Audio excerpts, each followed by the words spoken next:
Bismillahirrahmanirrahim. Alhamdulillahi Rabbil Alamin. Wassalatu wassalamu ala Sayyidina Muhammadin wa ala alihi wa sahbihi ajma'in. Rabbi shrah lana sudurana wa yassir lana umurana wa hlul 'uqdatam min alsinatina yafqahu aqwalana wa thabbit aqdamana wa tammim taqsirana ya Rabbana Rabbal Alamin. La hawla wa la quwwata illa billahil 'aliyyil 'azim. La hawla wa la quwwata illa billahil 'aliyyil 'azim. La hawla wa la quwwata illa billahil 'aliyyil 'azim. Amma ba'd. Yang saya hormati semua pendengar Radio IKIM, moga-moga Allah Subhanahu wa taala memberi keberkatan, peliharaan dan kerahmatan kepada kita semua. Alhamdulillah, kita masih lagi dalam membahaskan tentang at-tafaqquh fi din. Maksud kita dalam segmen yang membincangkan tentang at-tafaqquh, pemahaman fi din dalam agama. Jadi di dalam beberapa pengajian kita yang lalu, kita telah membincangkan tentang maksud ad-din yang disyarahkan oleh Nabi sallallahu alaihi wasallam melalui soalan-soalan yang ditanya oleh Jibril alaihi salatu wasallam. Jadi setelah kita bincangkan dalam beberapa pengajian lalu, kita dapat menyimpulkan bahawa ad-din yang digunakan sebagai salah satu lafaz di dalam tajuk kita, iaitu tafaqquh fid din. Jadi ad-din tadi dia merangkumi 3 perkara yang asas, iaitu Islam, iman dan ihsan. Jadi sekarang ni kita dan dalam pengajian lalu juga kita dah bincangkan beberapa ayat-ayat Al-Quran yang menyatakan tentang kepentingan pembimbing dalam manusia mempelajari agama Allah Subhanahu wa taala. Dan kepentingan tersebut kita dapat lihat daripada surah Fatihah yang kita baca setiap hari, kan, yang diwajibkan di dalam solat. Apabila kita membaca surah Fatihah, kan, kita dapat melihat bahawa Allah Subhanahu wa taala memulakan surah Fatihah tersebut dengan pujian kepada dirinya, iaitu alhamdulillah. Dan telah kita bincangkan pada pengajian yang lalu, apabila kita menyebut nama Allah Subhanahu wa taala, maka menjadi satu kemestian, menjadi satu kewajipan ke atas umat Islam untuk mengenal Allah Subhanahu wa taala. Maka di sana ulama menyatakan bahawa kita perlu mempelajari ilmu tauhid, dan kita perlu mempelajari sifat-sifat Allah Subhanahu wa taala. Jadi di akhir surah Fatihah tadi, kita memohon doa yang amat penting lah. Kan, satu-satunya doa yang ada di dalam surah Fatihah, kita memohon daripada Allah Subhanahu wa taala agar menunjukkan kepada kita jalan yang lurus, as-sirat al-mustaqim. Tetapi apabila Allah Ta'ala mengajarkan kepada kita satu doa, iaitu ihdinas siratal mustaqim, tunjukkanlah kepada kami jalan yang lurus, maka Allah Subhanahu wa taala menyambung ayat tersebut dengan siratal ladzina an'amta 'alaihim ghairil maghdubi 'alaihim waladdallin amin. Jadi daripada ayat yang terakhir tadi kita faham bahawa sirat yang dimohon daripada Allah Subhanahu wa taala tadi, sirat tadi dikhususkan ataupun sirat tadi berada pada allazina an'amta 'alaihim, mereka yang Allah Subhanahu wa taala kurniakan nikmat kepada mereka, dan mereka yang diredai, yang tidak dimurkai oleh Allah Subhanahu wa taala, dan mereka yang diberi petunjuk oleh Allah Subhanahu wa taala, mereka yang tidak sesat dan dalam menjalani kehidupan di dunia. Jadi ayat surah Fatihah yang kita baca tadi, Allah Ta'ala menggunakan lafaz allazina, dan dia ialah isim mausul, kan, dan isim mausul sebagaimana dinyatakan oleh ulama usul fiqh ialah lafaz yang umum, lafaz yang merangkumi semua kumpulan manusia ataupun setiap individu yang bersifat dengan sifat allazina an'amta 'alaihim.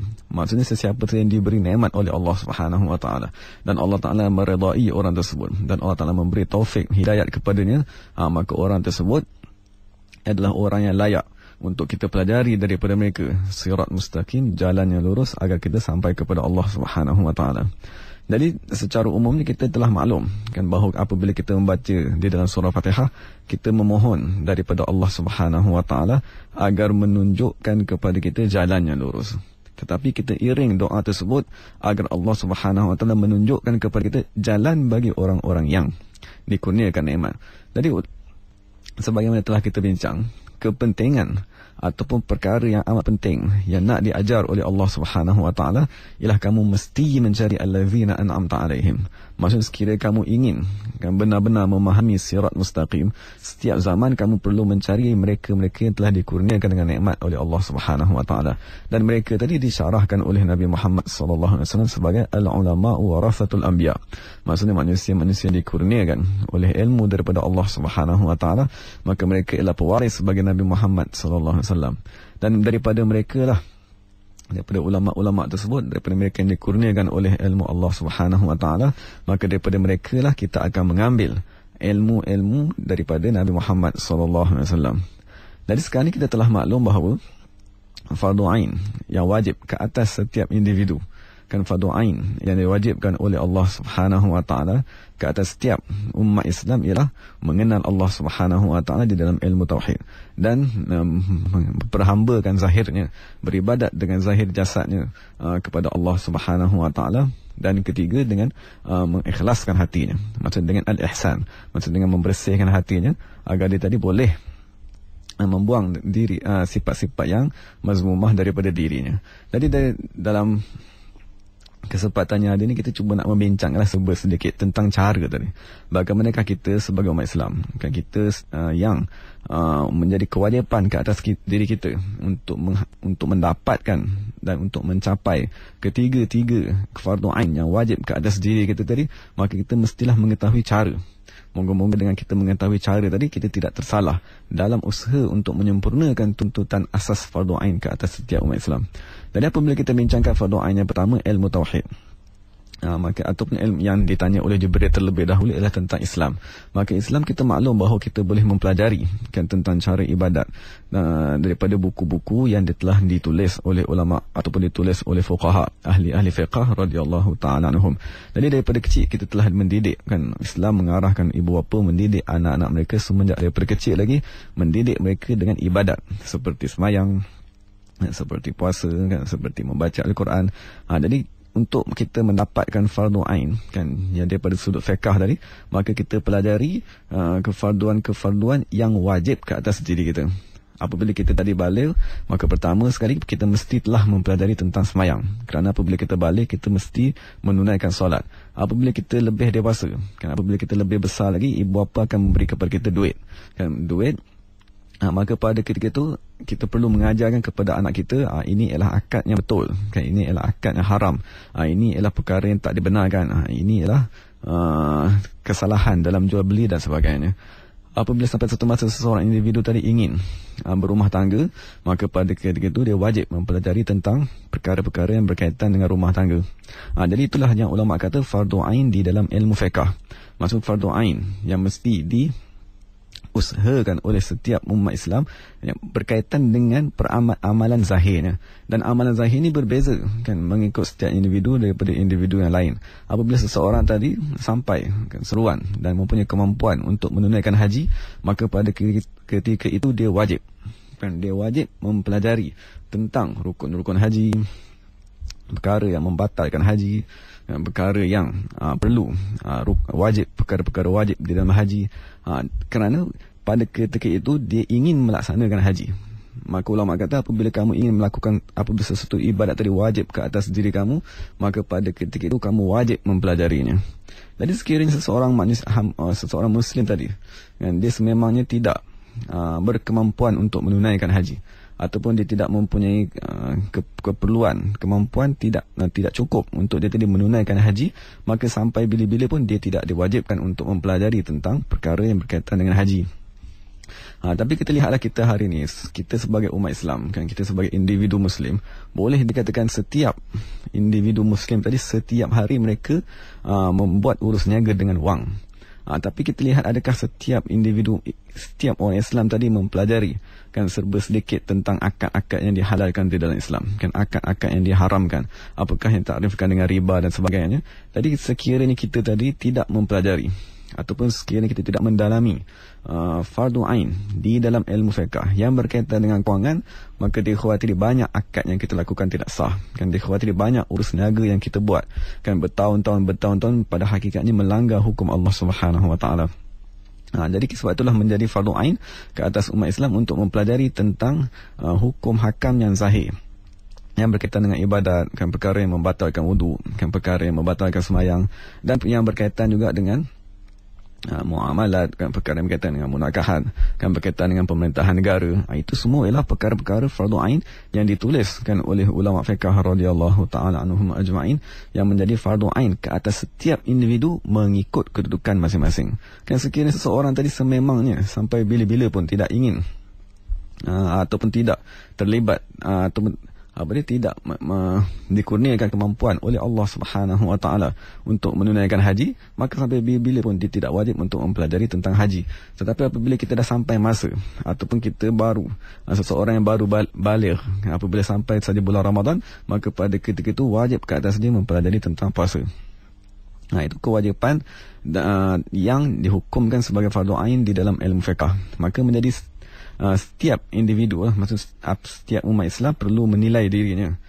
Kita yang setiap hari semayang, adakah kita telah mengetahui perkara-perkara asas di dalam semayang? Apabila kita menunaikan puasa di bulan Ramadan, adakah semua perkara tersebut telah kita ketahui? Apabila sekarang kita terlibat dengan kewangan, kan kita meminjam di bank, ataupun kita tadi menguruskan urus niaga, berniaga sebagainya, membuat akad-akad, adakah kita tadi telah mengetahui hukum segala akad yang kita lakukan? Jadi sekiranya kita tadi telah mempelajari segala perkara yang berkaitan dengan kehidupan kita masing-masing daripada sudut fiqh, maka pada ketika itu kita telah menunaikan fardu ain di dalam ilmu fiqh. Jadi moga-moga Allah Subhanahu Wa Taala tidak akan menuntut kan tuntutan tersebut di akhirat, kerana kita telah berusaha untuk mempelajarinya di dunia. Itu pertama lah yang berkaitan dengan ibadat manusia yang zahir di dalam ilmu fiqh. Yang kedua, yang sebagaimana yang ditanya oleh Jibril AS ialah tentang al-iman. Jadi al-iman ni kita pelajari daripada kecil ialah sebagai rukun iman. Maksud kita mempelajari tentang Allah Subhanahu Wa Taala, sifat-sifat yang wajib bagi Allah, sifat-sifat yang mustahil kan daripada ke atas Allah Subhanahu Wa Taala, sifat-sifat yang harus. Kemudian kita bincang tentang rasul, kan nabi-nabi. Kemudian kita bincang tentang kitab. Kemudian kita bincang tentang hari kiamat dan sebagainya. Cuma daripada sudut ilmu tauhid yang ditulis oleh ulama radhiyallahu ta'ala anhum, mereka tulis berdasarkan kepada dalil-dalil akal. Kan mereka tulis dengan dalil akal, kan sekiranya dalil-dalil itu berkaitan dengan Allah Subhanahu Wa Taala, kemudian mereka sokong kan dengan dalil-dalil daripada Al-Quran dan hadis. Cuma kita kena maklum mengapakah ulama tauhid radhiyallahu ta'ala anhum menulis kitab-kitab mereka dengan berdasarkan dalil akal, kerana mereka menulis buku-buku tauhid tadi asalnya kan sekiranya kita kembali kepada zaman Nabi Muhammad sallallahu alaihi wasallam, maka Nabi pada ketika itu mendatangkan mukjizat. Nabi apabila dia menyeru manusia kepada Allah Subhanahu Wa Taala, dia menzahirkan mukjizat. Apabila dia menzahirkan mukjizat seperti Nabi sallallahu alaihi wasallam membelah bulan. Kan apabila Nabi membelah bulan di hadapan musyrik, pada ketika itu setiap manusia yang melihat Nabi sallallahu alaihi wasallam membelah bulan, dia mesti menggunakan akalnya. Pada ketika itu kita lihat kepentingan akal, dan mengapakah ulama tauhid radhiyallahu ta'ala anhum menjadikan akal. Maksudnya mereka meletakkan akal tadi sebagai dalil yang utama di dalam ilmu tauhid, kerana Nabi sallallahu alaihi wasallam lah kan apabila dia tadi menzahirkan mukjizat, Nabi mencabar mereka, kamu yang telah dikurniakan akal, maka hendaklah kamu berfikir sekiranya Tuhan yang daku seru kamu kepadanya, iaitu Allah Subhanahu Wa Taala, sekiranya Allah Taala tadi lemah, kan nescaya tidak boleh membelah bulan. Sekiranya Allah Subhanahu Wa Taala tidak wujud, kan nescaya tidak boleh membelah bulan tadi. Sekiranya Allah Subhanahu Wa Taala tadi tidak bersifat dengan iradat, maka dia tidak boleh membelah bulan. Jadi daripada situ ulama mengatakan bahawa umat individu kan yang melihat Nabi sallallahu alaihi wasallam membelah bulan, maka mereka kena berfikir. Kan mereka kena berfikir dengan akal yang Allah Subhanahu Wa Taala kurniakan. Mereka mesti berfikir dan mereka akan menyatakan bahawa daku beriman dengan Allah Subhanahu Wa Taala, kerana Allah Subhanahu Wa Taala tidak amat berkuasa. Kerana Allah Subhanahu Wa Taala tadi berkuasa membelah bulan, dan membelah bulan tadi tidak boleh dibuat oleh mana-mana makhluk yang lain. Maka oleh sebab itu kita ulama tauhid kan apabila mereka mengkaji tentang dalil di dalam ilmu tauhid yang asas, kan dalam ilmu tauhid yang nak sebagai asas akidah di dalam diri manusia, maka ulama tauhid berkata asas kepada ilmu tauhid ialah dalil-dalil akli. Dan dalil akli kerana Nabi Muhammad sallallahu alaihi wasallam dialah yang pertama sekali mencabar akal manusia. Kenapa bila aku membelah bulan kan dengan mukjizatku, maka cuba kamu arahkan tuhan-tuhan kamu yang lain. Adakah berhala-berhala yang lain tadi boleh kan membelah bulan? Jadi manusia di setiap zaman sekalipun, mereka dengan akalnya akan berfikir bahawa sekiranya Tuhan aku boleh membelah bulan seperti yang dibuat oleh Nabi Muhammad SAW, maka nescaya Tuhanku lebih berhak disembah. Tetapi Tuhan mereka tidak boleh melakukannya, kan, berhala ataupun apa segala tokong, apa segala sembahan selain daripada Allah Subhanahu Wa Taala lemah ataupun tidak mampu untuk melakukan apa saja mukjizat-mukjizat yang dibawa oleh Nabi-Nabi dan Rasul. Jadi daripada sudut ilmu tauhid, kita dapat mengetahui bahawa ilmu tauhid dipelajari, kan, secara asasnya melalui kitab-kitab yang ditulis oleh ulama radhiyallahu ta'ala anhum, kan, bermula dengan kitab yang berkaitan dengan al-ilahiyat, ketuhanan kepada Allah Subhanahu Wa Taala, dan kedua perbahasan yang berkaitan dengan kenabian, dan yang ketiga perbahasan yang berkaitan dengan as-sam'iyat. Sam'iyat ni maksudnya perkara-perkara yang didengar, diambil perkhabarannya daripada Al-Quran dan daripada hadis-hadis. Itu tiga perbahasan yang amat penting lah di dalam ilmu tauhid.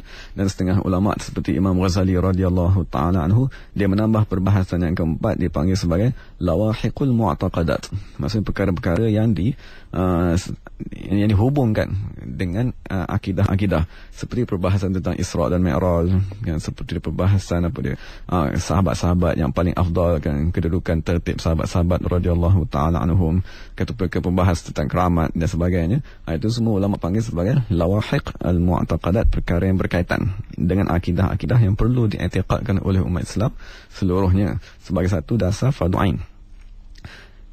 Kemudian ilmu yang ketiga yang dipanggil sebagai ilmu ihsan, yang diistilahkan ataupun yang kita ulama istilahkan hari ini sebagai ilmu tasawuf. Maka ilmu tasawuf ni ialah satu ilmu yang perlu diambil sedikit perhatian lah. Maksudnya bagaimanakah cara untuk kita mendapatkannya. Kan, sebagaimana kita dah maklum, ilmu fiqh ialah dengan kita mengaji daripada guru dan kita mengamalkan. Kita mempelajari cara wuduk, kemudian kita mengambil wuduk tersebut. Kita mempelajari cara semayang, kemudian kita semayang di hadapan guru kita, lalu guru kita akan membetulkan cara rukuk kamu tidak betul, kan, cara sujud kamu salah dan sebagainya.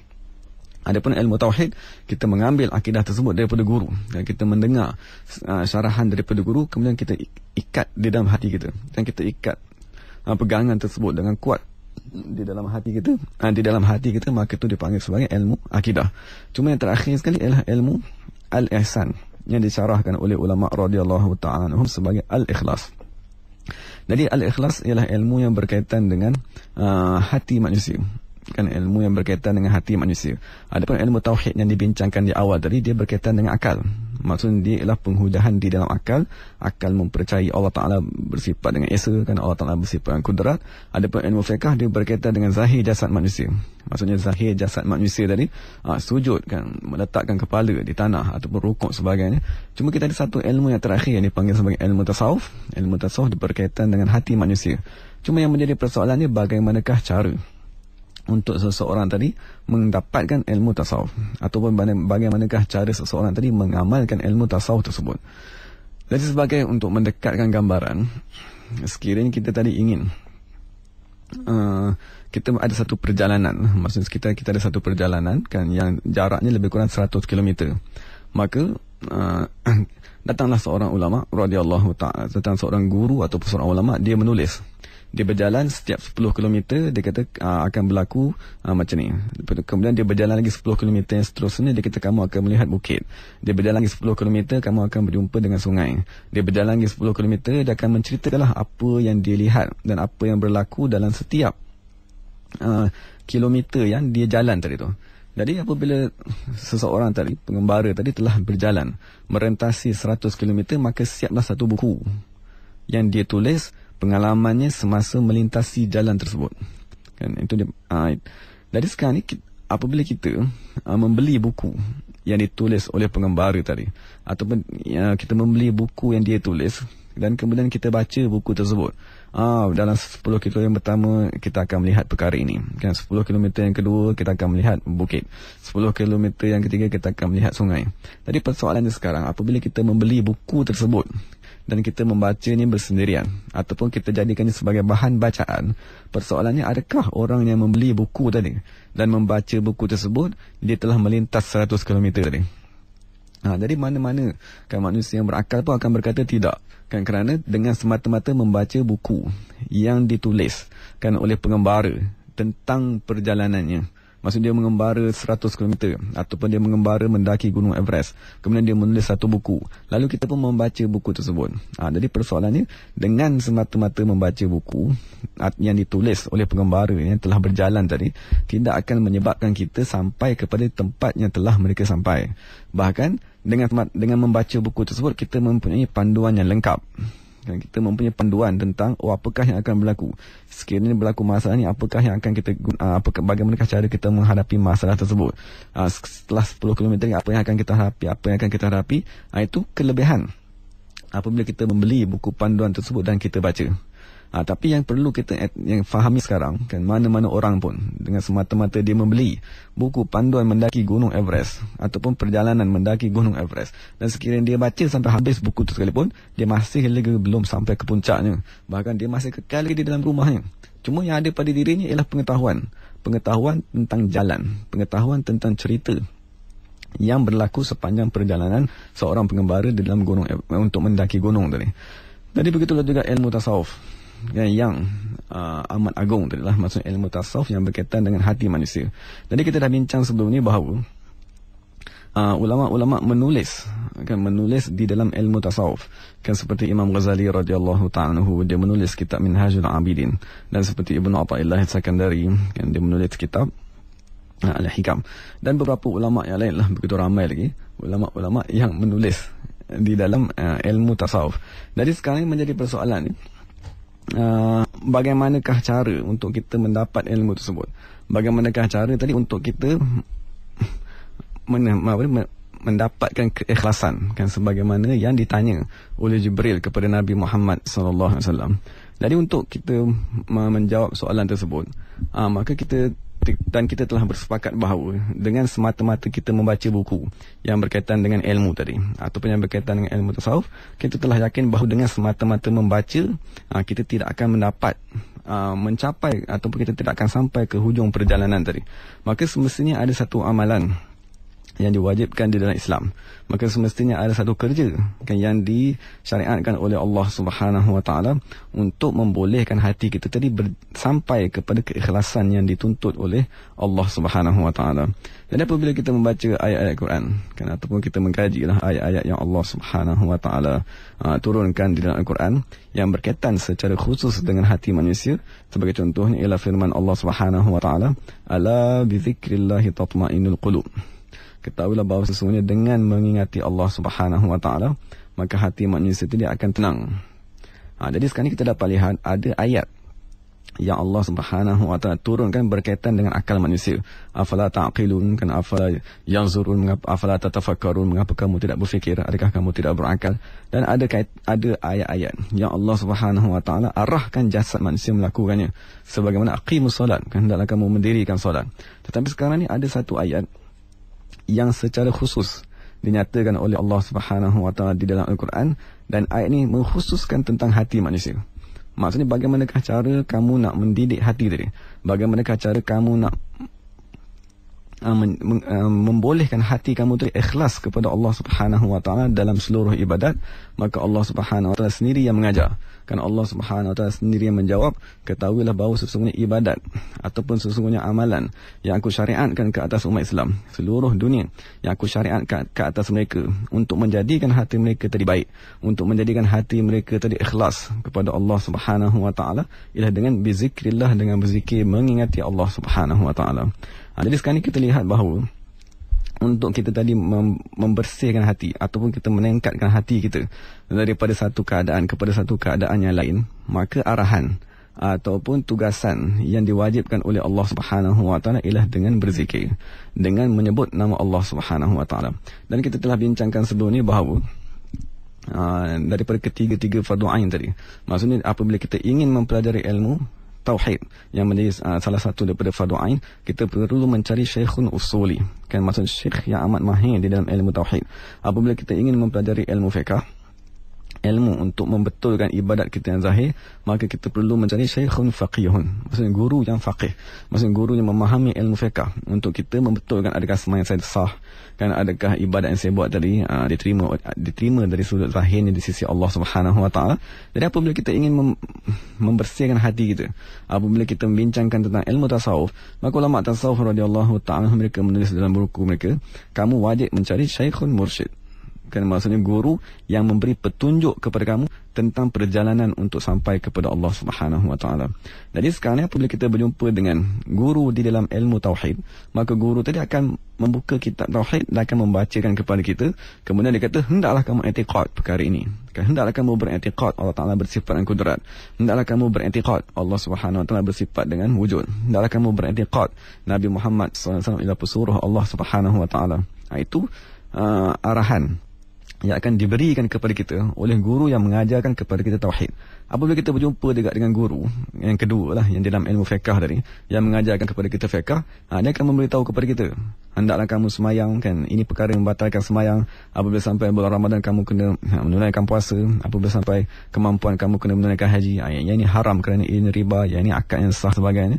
Jadi kita dapat lihat guru yang mengajarkan kepada kita fiqh, dia mengajarkan kepada kita beberapa amalan, kan, dia mengajarkan kepada kita semayang, kan, dia mengajarkan kepada kita puasa, mengajarkan kepada kita zakat. Cuma guru tersebutlah yang akan menilai.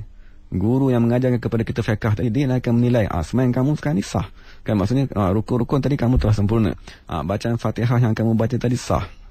Jadi sekarang ni apabila ulama tasawuf mereka menulis, kan, dalam kita menyempurnakan fardu ain tadi, apabila ulama tasawuf menulis di dalam buku-buku mereka, apabila kamu ingin membersihkan hati kamu, ataupun kamu ingin menyempurnakan hati kamu agar dikurniakan dengan ikhlas, maka kamu perlu mencari syekhun mursyid, maksud guru yang memberikan panduan kepada kamu.